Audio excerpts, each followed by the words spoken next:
Alkitab Berita Baik, Markus bab 10. Kemudian Yesus meninggalkan tempat itu. Dia pergi ke daerah Yudea, dan daerah itu seberang sungai Yordan. Orang ramai berkumpul lagi di sekeliling Yesus, dan seperti biasa, Yesus mula mengajar mereka. Beberapa orang Farisi datang hendak memerangkap dia. Mereka bertanya, "Menurut Taurat kita, bolehkah orang menceraikan isteri?"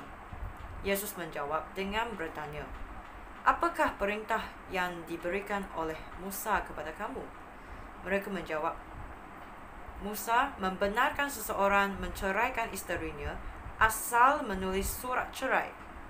Yesus berkata kepada mereka, "Musa menulis perintah itu kerana kamu terlalu sukar diajar.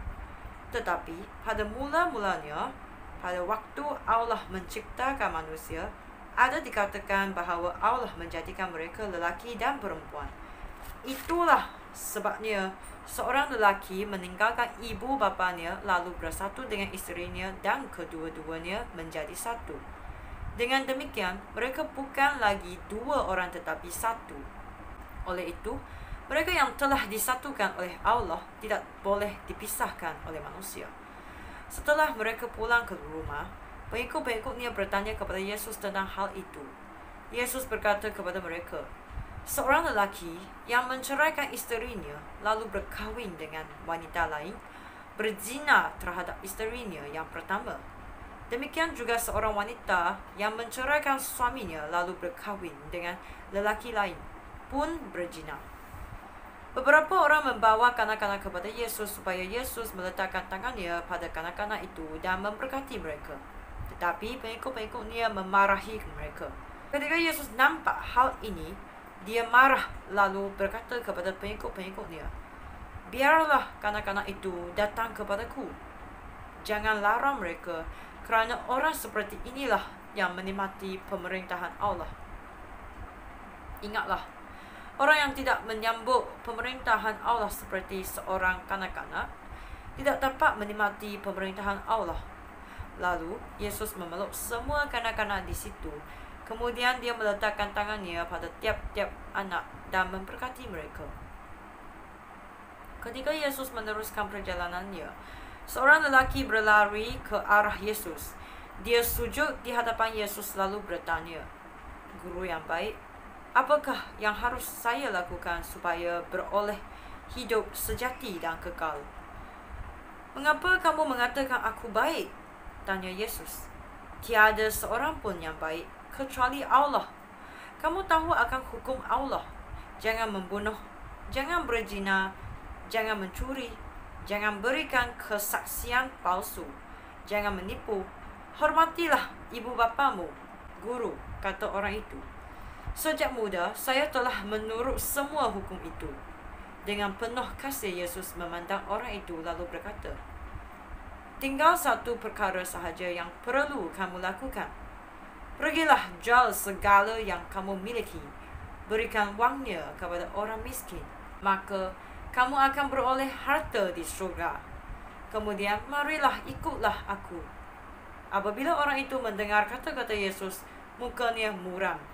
Dia terus meninggalkan tempat itu dengan susah hati kerana dia sangat kaya. Yesus memandang pengikut-pengikutnya lalu berkata kepada mereka, "Alangkah susahnya bagi orang kaya menikmati pemerintahan Allah." Pengikut-pengikutnya terperanjat mendengar kata-kata Yesus itu.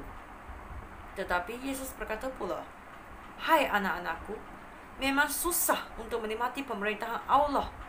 Lebih mudah bagi seekor unta memasuki lubang jarum daripada seorang kaya menikmati pemerintahan Allah." Pengikut-pengikut Yesus hairan mendengar kata-kata itu. Lalu mereka bertanya sesama sendiri, "Jika demikian, siapakah yang boleh diselamatkan?" Yesus memandang mereka lalu menjawab, "Hal ini mustahil bagi manusia, tetapi tidak mustahil bagi Allah kerana Allah dapat melakukan segala perkara." Lalu Petrus berkata, "Lihatlah, kami sudah meninggalkan segala-galanya lalu mengikut Guru." "Betul," kata Yesus. "Percayalah kepadaku. Sesiapa yang meninggalkan rumah tangganya, atau saudara lelakinya, atau saudara perempuannya, atau ibunya, atau bapanya, atau anak-anaknya, atau ladannya, kerana aku dan kerana berita baik itu, akan menerima lebih banyak lagi pada zaman ini. Orang itu akan menerima 100 kali ganda rumah, saudara lelaki, saudara perempuan, ibu, anak-anak, ladang, dan juga penganiayaan. Pada zaman yang akan datang, orang itu akan beroleh hidup sejati dan kekal.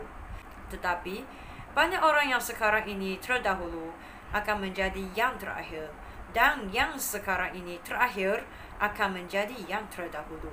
Yesus dan pengikut-pengikutnya sedang dalam perjalanan ke Yerusalem. Yesus berjalan di hadapan, sementara pengikut-pengikutnya mengikutnya dengan cemas.